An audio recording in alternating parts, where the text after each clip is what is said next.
Welcome to my YouTube channel LMP Media. Subscribe the channel.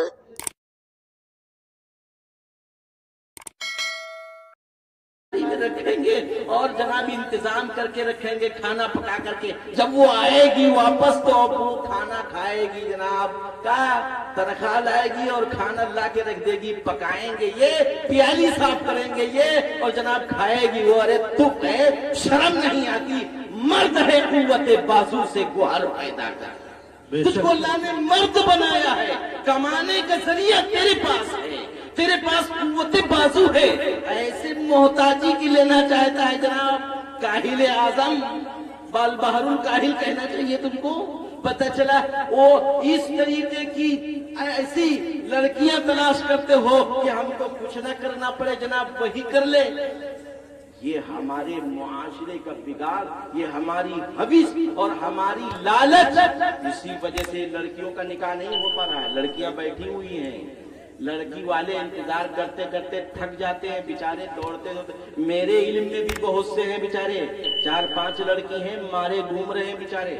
اچھا پہلے بھی نہیں کرتے کہ پتہ نہیں ایک اور لڑکی نے کری صحیح نہیں کرتا دی ہو, اس لیے اس کے ہاں نہیں کرتے. جب ایک کو دیکھ لیتے کرتا ہوا کہ ہاں اتنا دیا, تب اب سوچتے ہیں کہ ہاں اتنا تو ملے گا ہی.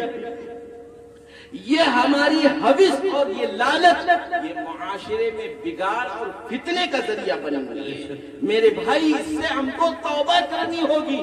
کریں گے بھائی توبہ آج سے؟ یہ لالچ اپنے دل سے نکال دیجئے. رزق دینے والا اللہ ہے.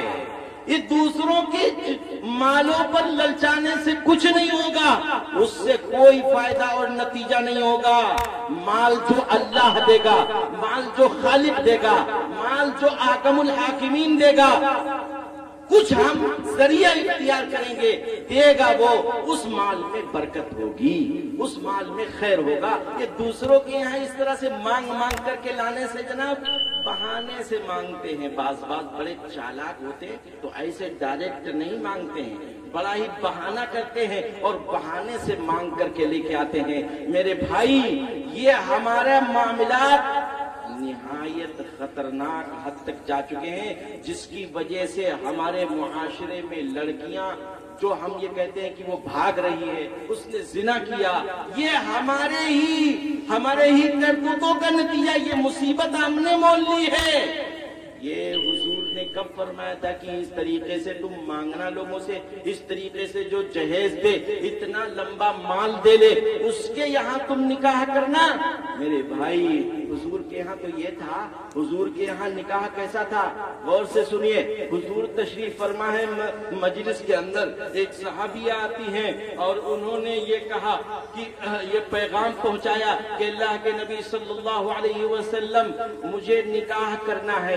یعنی آپ صلی اللہ علیہ وسلم سے نکاح کا پیغام پہنچایا. حضور پاک صلی اللہ علیہ وسلم خاموش رہے, مجلس میں بیٹھے تھے, آپ خاموش رہے. ایک صحابی اٹھے اور انہوں نے عرض کیا زوجنیہا یا رسول اللہ ان لم تکن لک فیہا حاجہ, کہ اے اللہ کے نبی میرا نکاح کر دیجئے اگر آپ کو ضرورت نہیں ہے. حضور نے فرمایا تمہارے پاس مہر کیا ہے؟ انہوں نے مہر بتایا اور پھر آپ نے اس کا نکاح ان کے ساتھ کر دیا. اسی وقت نکاح ہو گیا. مہر کے عوض میں آپ نے نہیں پوچھا کہ ہاں بارات کا انتظام کر لینا, ہاں جہیز کا انتظام کر لینا, پہلے شادی کارڈ تو چھپوا لو جا کر کے, پہلے 2-4 گاؤں کو نیوتا تو دے دینا جا کر کے.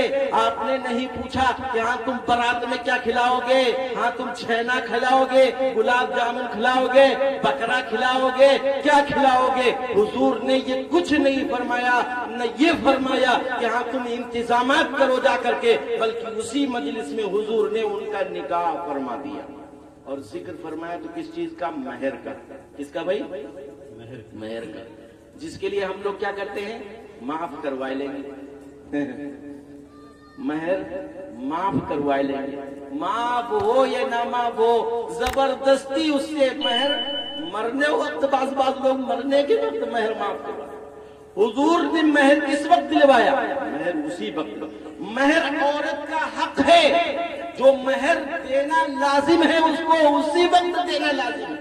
اس کو مہر دینا چاہے آپ زیور جو لے گئے ہیں وہی زیور آپ بندھا دیجئے اس کو، اسی زیور کو مہر میں کر دیجئے، وہی مہر ہو جائے گا۔ ادھار مہر مت رکھیے کہ بعد میں جناب معاف کروا لیں گے، یہ بہت غلط بات ہے، بہت ناجائز کام ہے۔ لہذا مہر مقصد ہے، اصل ہے، نکاح میں مہر اصل ہے۔ لیکن بات یہ کہ ہم لوگوں نے ساری کی ساری کام جو بے مقصد والے تھے وہ آگے لے آئے ہیں، اور جو مقصد والے کام تھے وہ ہم نے چھوڑ دیے۔ بھئی دنیا مقصد تھی کہ آخرت؟ آخرت مقصد تھی، مگر ہم نے دنیا کو اپنا لیا ہے اور آخرت کو پیچھے چھوڑ دیا ہے۔ اس کی کوئی پرواہ نہیں کرتے ہیں، دنیا کی پوری فکر کرتے ہیں، اس لیے دنیاوی تعلیم کی بھی فکر کرتے ہیں، بچوں کی دنیاوی تربیت کا بھی خیال کرتے ہیں۔ ہاں تم ایسے رہو، سٹنگ سے رہو، ڈریس تم کو بنوا دیں گے، فلاں جگہ جانا، یہ امتحان دے دینا، وہ ڈگری حاصل کر لینا، مگر آخرت کی کوئی ڈگری ہے یا نہیں ہے اس کی کوئی فکر ہم کو نہیں ہوتی۔ یہ بے مقصد چیزیں ہم نے اپنا لی ہیں، اور جو مقصد کی چیزیں تھی وہ ہم نے چھوڑ دی ہیں۔ میرے بھائی یہ تمام کی تمام جو مصیبت آئی ہے وہ اسی وجہ سے آئی ہے۔ ایک بڑے عالم دین ہیں، ایک دن بیان فرما رہے تھے، کہنے لگے کہ ایک بڑا مالدار شخص تھا، بڑا مالدار تھا۔ اس نے کہا کہ ہم لڑکی کا نکاح ایسا کریں گے، پڑوس کے ملک کی بات، باقاعدہ یہ واقعہ ہوا ان کے مشاہدے میں، انہوں نے بیان کیا کہ اس آدمی نے کہا کہ ہم اپنی لڑکی، ایک لڑکی ہے میرے، وہ بڑا مالدار، کہنے لگا ایسا انتظام کریں گے، ایسا نکاح کریں گے کہ کسی نے کیا نہ ہو۔ بڑے شاندار انتظامات، ہر براتی کا سوٹ الگ ہزاروں روپے کا، اور جناب ہر براتی کے لیے گاڑی، ارے براتی سارے کے سارے مست ہو گئے، ہر براتی کے لیے سوٹ بھی، ہر براتی کے لیے گاڑی بھی، ارے جناب سبھی بارات میں جانے کے لیے وہی سب تیار رہتے ہیں، اب تو وہاں پہلے سے پہنچ گئے جا کے، اور جتنے انتظامات تھے وہ اعلیٰ سے اعلیٰ کیے، اور پھر اس کے بعد بیٹی رخصت ہو کر کے چلی گئی تو بیوی جب گھر پہ یہ پہنچا تو بیوی نے پوچھا کہ مہر کتنا رکھا۔ ارے بیوی کے پاس جب یہ پہنچے تو بیوی نے پوچھا کہ مہر کتنا رکھا؟ کہنے لگے وہ نکاح تو پڑھوایا ہی نہیں۔ کیا بھائی؟ نکاح تو پڑھوایا ہی نہیں ہے، ہم بھول گئے، اور کا انتظام کیے رہو، بے مقصد چیزوں کو خوب آگے لائے رہو، جو مقصد تھا نکاح پڑھانا وہی کیا ہو گیا، بھول گئے۔ جناب وہاں راستے میں ایک مولانا صاحب کو بھیج کر کے راستے میں نکاح پڑھوایا، مہر مقرر ہوا۔ یہ حال ہو گیا ہے کہ غیر ضروری چیزیں جو تھیں وہ ہم آگے لے آئے ہیں اور ان کو ہم نے اختیار کیا ہے، اور جو ضروری چیزیں تھیں ان کو ہم نے پیچھے ڈال دیا ہے۔ ایک طرف لڑکے والوں کا یہ معاملہ ہوتا ہے، اتنا مطالبہ، اتنا مطالبہ، ہاں جناب یہ گاڑی نہیں، اپاچے دینا تب کریں گے، فلانے دینا تب کریں گے، یہ کروانا تب کریں گے، ایسے نہیں کر پائیں گے۔ ایک طرف اتنے مطالبے ہوتے ہیں کہ وہ لڑکی والا بیچارہ پریشان ہو کر کے، بہت سے تو ایسے ہوتے ہیں کہ خودکشی تک کر لیتے ہیں۔ ایسے حالات ہم نے پیدا کیے۔ دوسری طرف جناب پورا گاؤں ہی نہیں، جتنے کہیں بھی کونے میں کوئی دوست احباب پڑے ہوں گے، یہ بھی غور سے سن لو، ان کو بھی نکاح میں پوچھنا لازم ہے، ضروری ہے۔ ہمارے یہاں دیکھو یہ وہ باتیں ہم ذکر کر رہے ہیں کہ جن کا شریعت میں کوئی ثبوت نہیں، اور ہم نے اپنے آپ یہ مصیبتیں بنا رکھی۔ ارے بھائی بات تو یہی چل رہی تھی کہ اجتماعی مصیبت ایک ہم نے مول لی ہے، وہ ہمارے اپنے ہاتھوں کی بنائی ہوئی ہے، ہم نے اپنے معاشرے میں خود جنم لی ہے، نہ ہمارے مالک نے وہ بتایا ہے، نہ ہمارے آقا نے وہ پہنچایا ہے، لہذا ہم کو ان کو چھوڑنا ہے۔ عہد کریے چھوڑیں گے انشاءاللہ۔ انشاءاللہ۔